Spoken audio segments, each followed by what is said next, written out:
queso. El pan de molde, pero como el pan de molde es más pequeñito, pues lo hacemos de vaca. Claro, es que ella no quiere... Es vegetariana. Luego ni salami ni nada. Pues te lo hago de lechuga, tomate, cebolla, atún. Dale, no. Ah, no, atún tampoco. Atún es pescado. Pues entonces lechuga, tomate y cebolla. Y Sí. hago ensalada. Dale. ¿Quieres una ensalada más que un bocadillo? Va, es lo mismo. Con pan.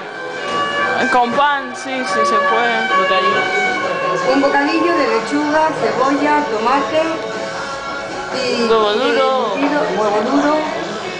Y de embutido que podéis poner nada. Queso puede, de embutido, pero nada más. Te meto queso. ¿Qué es un embutido? Embutido es queso o jamón.